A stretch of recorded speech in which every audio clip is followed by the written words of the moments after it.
Hi everyone. In the last session, we have seen steady state stability of the drive. In today's session, we'll see the load equalization. So, what is the need of load equalization and how can we do this load equalization? That we'll see in this today's session. So, in some applications, some drive applications, your load torque may fluctuate widely within the short intervals of time. So within the short intervals of time, your load torque may fluctuates more. For example, in pressing machines or in electric hammer or in steel rolling mills, reciprocating pumps. So all these are the examples where the load fluctuates widely. Your load torque fluctuates widely in such type of applications. So here the motor is required in this large or wide variation of load torque applications. Your motor is required to supply the peak torque demand by the load. So if torque is fluctuating widely means it may be at high torque, again it will come to the low torque. So like this the load torque will fluctuate. It need to meet both maximum torque as well as the minimum torque within the short interval of time. So that's why your motor is required to supply the peak torque demand by the load. In that case, the motor rating need to be high. If it needs to supply the high torque demand means it needs to have the high rated motor. And also the motor will draw a pulsated current from the supply because your torque is varying widely. To meet that low torque demand, your source current need to be pulsated. That means it will become pulsated source current. So these causes the rise of line voltage fluctuations because your current is fluctuating, your motor rating need to be high. All these are the drawbacks. So these are the causes to rise the line voltage fluctuations. Indirectly, again the voltage fluctuations will also increase. So this will adversely affect the other loads connected on the same line because of the fluctuating torque, because of the fluctuations in the current, your supply voltage or line voltage will fluctuate. Because of the fluctuations in the line voltage, your other loads which are connected to the same lines will get affected. So this is the drawback with the if load is not equalized. So generally these load fluctuations can be overcome by connecting a flywheel. We can connect the flywheel on the motor shaft in the non-reversible drives. If we connect the shaft, a large shaft wheel on the motor shaft, it will observe that fluctuations in the load. So one way is to connect the flywheel on the motor shaft. So but here we can do in another way also. We can do another way also by decelerating the motor speeds during that high speed torque. For example, whenever the torque is more, so we will try to decelerate the drive to bring that current requirement a little lesser than the conventional method. Okay, so that's what we will do in this load equalization. In this load equalization, generally your motor with much smaller rating than the peak load can be used.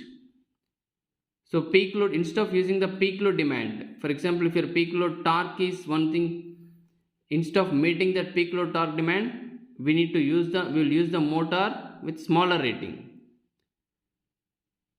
So the peak current drawn by the motor from the source is reduced by the large amount because we are not using the peak torque demand, current motor.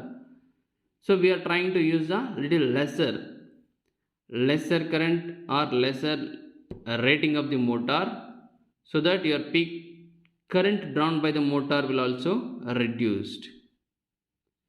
So hence the fluctuations in the motor torque and speed also reduced. When we are using the lesser rated motor, your fluctuations in the motor torque also reduced and also speed also reduced.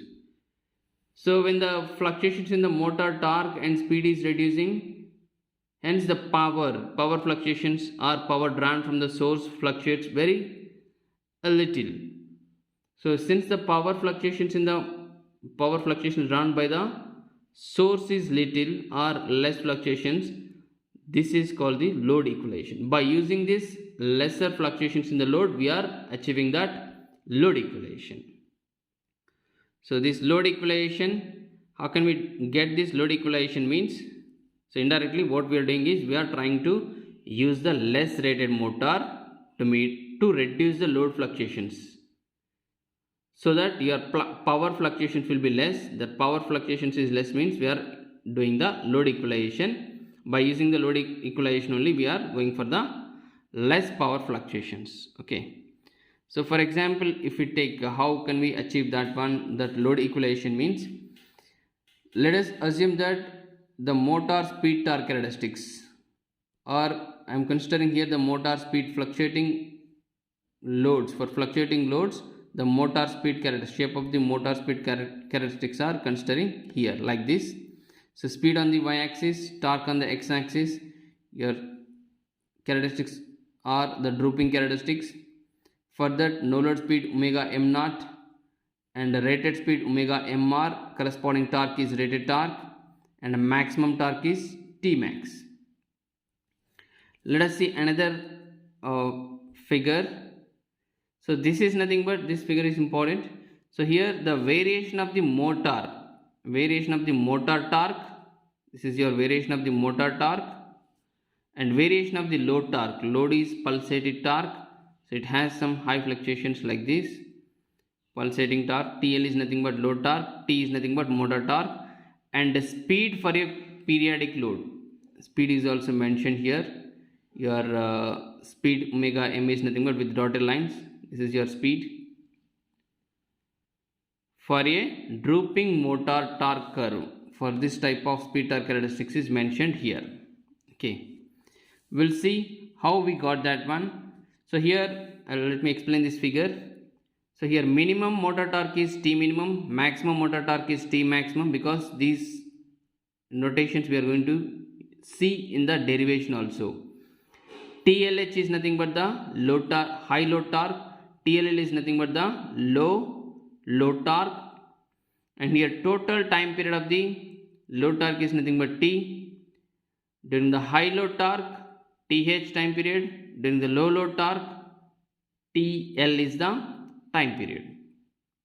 Okay. So here whenever this is your motor torque and this is your load torque. During the high load torque, your motor torque is less than the load torque. That means it will drive will decelerate. In another case, that is during the load torque period, your motor torque is more than your load torque. This is your load torque, right? T is greater than TL. That means the drive will accelerate. Accelerate means it will increase the speed. Okay, just you remember that notations. We'll see how we get those things. So let us assume that the moment of inertia of the flywheel required for the load equalization is calculated as follows. So we need to find out the moment of inertia of the flywheel. So by connecting the flywheel, we are going to do that load equalization means. So we need to find out that moment of inertia of the flywheel. To find out that moment of inertia of the flywheel of this type of characteristics, the given characteristics are this one. So from here I'll find out that speed just by using this, the coordinates of these lines are TR, omega r and omega 0 comma omega m naught. These points I know. So from that I can find out the equation for omega m. Omega m is nothing but y2 minus y1 by x2 minus x1 into x plus or y is equal to M is nothing but y2 minus y1 by x2 minus x1 into x is nothing but on the torque is on the x-axis t, plus c is nothing but the intercept on the y-axis, that is omega naught, omega m naught. So y is nothing but on the y-axis speed. So y is equal to mx plus c. From this curve I can get this omega m is equal to omega mr minus omega m naught by tr minus 0 into t plus omega m naught. So that is your speed equation. Let us assume that as first equation. So next we need to find out the inertia. To find out that inertia, let us assume because of this slow response due to the large inertia, motor can be assumed to be the electrical equilibrium during the transient operation.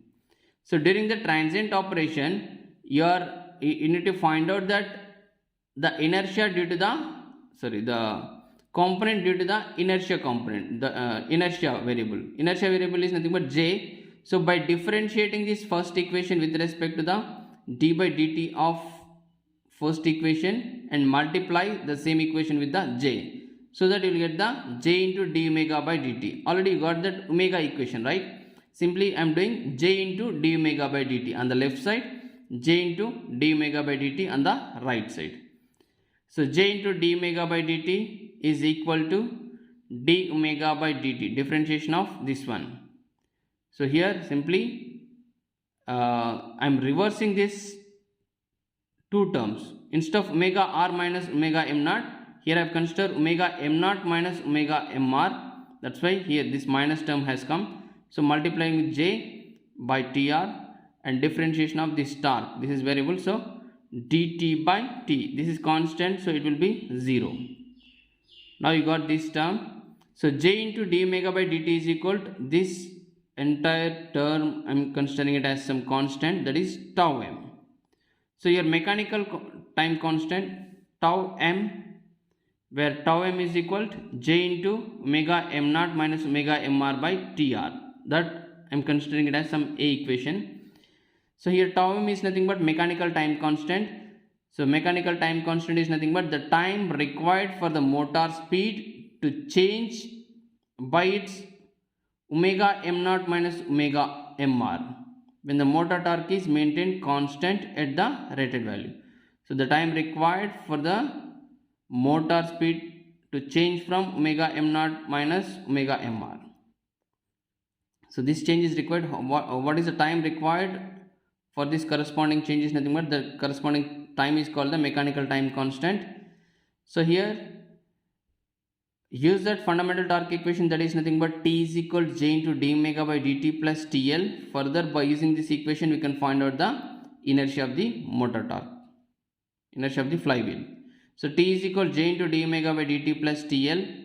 From this, J into d omega by dt is equal to T minus TL. Already we got this J into d omega by dt from here, from the speed torque characteristic equation of the above characteristics.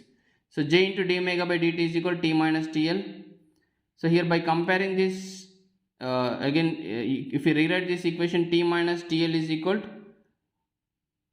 T minus TL and here J into d omega by dt is equal to T minus TL. So now T minus TL is equal to minus tau m into dt by dt, d capital T by dt. You will get this equation because J into d omega by dt is replaced with this T minus TL. So T minus TL is equal to, in this equation we are replacing this J into d omega by dt in the A equation, in this equation, so that you will get T minus TL is equal to minus tau m into dt by dt. So if I rewrite this equation, tau m, I can bring this on the left side, tau m by dt plus T is equal to TL. Let us assume this as a second equation. So now for the high load torque period, that is nothing but high load torque period, I assume that TH is the high load torque period, right? So 0 is less than or equal to T is less than or equal to TH. For this, the solution of the above equation, the above equation is tau m. So what is that equation? Tau m into dt by dt plus t is equal to TL. So that is your equation. The solution for the above equation for during this period. This is the differential equation, right? So by using the solution for this differential equation, we need to find out that we are assuming this period, that period is nothing but high load torque period. High load torque period is nothing but 0 is less than or equal, T is less than or equal to TH. So now if we have, let us assume if your differential equation is like this, x dash plus kx is equal to c. It looks like in a similar way, x dash is nothing but t dash plus k is nothing but 1 by tau m into x is nothing but t is equal to TL by tau m. So x dash plus kx is equal to c. If we have the differential equation in this way, then the solution for differential equation is nothing but x of t, that is nothing but t here. T is nothing but x of t, right? T of your x of t is equal to final value plus initial value minus final value into e power minus kt. That is the solution for this type of differential equation. So as it looks in the similar way, we can find out the differential equation for solution for this differential equation also. That is nothing but t is equal to final value of the torque. Final value of the torque during this period is nothing but TLH, right? So from this graph, so final value is nothing but TLH, initial value is nothing but TLL, main torque minimum torque is T minimum, main torque maximum torque is T maximum during the 0 to TH period. Okay. So your T is equal to final value TLH plus minimum motor torque T minimum minus TLH into e power minus T by tau m. E power minus k. K is nothing but 1 by tau m will come, right? E power minus T by tau m. So from this, if I rewrite this equation as T is equal to TLH if I take it as common, 1 minus e power minus tau m plus T minimum into e power minus T by tau m. Let us write this equation as 3, consider it as 3 equation. So if the motor torque at the end of the heavy load period is T maximum, now we have taken just T equation, but let us assume that motor torque at the end of the high load torque period, that is nothing but at TH, let us assume that is T max. Just you can replace this T with the T max, and T is equal to T max is equal to TLH of 1 minus, what is the period? E power minus TH by tau m plus T minimum. In the same equation I am replacing T with T max and T with TH period. So TH by tau m. So the same thing we can do it for the light load period also. In the light load period is nothing but, it will start from TH, and again the light load period is nothing but TL, that will be added with TL. TH is less than or equal to T is less than or equal to TH plus TL, or total time period T. Now during that period the initial motor torque is reached to the T maximum, right? Initially it is starting with T minimum, that's why T initial is nothing but T minimum we have taken, and it reaches to the maximum. For this the initial torque is nothing but T maximum, again it will go to the T minimum. Okay, so that's why with the initial motor torque as T maximum, the end of the cycle, your total torque is nothing but T minimum. It is starting with T maximum and it is reaching to the T minimum. Okay, so now T minimum, just in the same equation I can substitute the T is equal to T minimum, and in this place T minimum will be replaced with the T maximum, because initial value is nothing but T maximum, right? Initial minus final, initial will become T maximum, final is nothing but TLH. So that's why this equation become T minimum into TLL. Instead of TLH, TLL will come 1 minus e power minus TL by tau m plus T max into e power minus TL by tau m. So simply what I am doing is, for this duration, for the high load torque period, how we derived this equation, in a similar way for low load torque period also I am deriving this equation T minimum. So now you got both T minimum and T maximum. From this equation 4, this is your equation 4, right?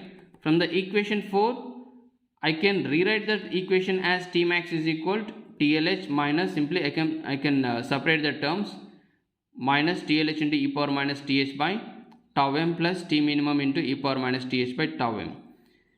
If I simplify that, e power minus TH by tau m is equal to this one, T max minus TLH by T minimum minus TLH. So now I can apply the logarithm, natural logarithm on both sides, so that I'll get tau m is equal to minus TH by ln of T max minus TLH by T minimum minus TLH. So from the equation A, that is nothing but, equation A is nothing but, so here equation A is nothing but this one, tau m is equal to J into omega m naught minus omega r, omega mr by tr, right? By using that equation, I can replace the tau m. Tau m is equal to J into omega m naught minus omega mr by tr on the left side. By substituting that, I got this equation. From this, I can find out the J, right? So only the term J I need to find out. So J is equal to total inertia, J is equal to TR by omega m naught minus omega mr into TH by ln of T minimum minus TLH by T max minus TLH.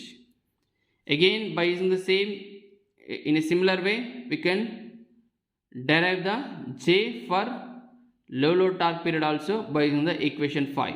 By using the equation 5, we can find out the J is equal to TR by omega m naught minus omega mr by mr into TL by ln of T max minus TLL by T minimum minus TLL. Just use this equation. Your fifth equation, that is fifth equation, if you use, by using this fifth equation, this is for low load torque period. So from this, again you can find out the tau m by bringing all e power terms on the one side and apply the logarithm, then you'll get the tau m. Once you get the tau m from the equation A, you can substitute the tau m and you can get this J. So here J is nothing but total inertia. If you want to find out the total inertia, if you know these values also, you can find out the inertia, weight of the flywheel and radius of the flywheel, then the total inertia of the flywheel is nothing but omega into r square kg meter square. So by using this, you can find out the total inertia of the motor, total inertia. So total inertia, once if you find out the total inertia, then if you know the inertia of the motor, generally in the problem statement they'll give the inertia of the motor also. So once if you know the inertia of the motor, you can subtract that inertia of the motor from the total inertia to get the moment of inertia of the flywheel. So flywheel moment of inertia is nothing but total inertia minus moment of inertia of the motor. So that will give you the moment of inertia of the flywheel. Okay. So this is all about the load equation, and for load equation, how to find out that inertia of the flywheel. Generally for load equation, we will connect the flywheel. So to find out the inertia of the flywheel, we are finding out the total inertia, and from the total inertia we need to reduce the motor inertia, then we can get the flywheel inertia. Okay, thank you all.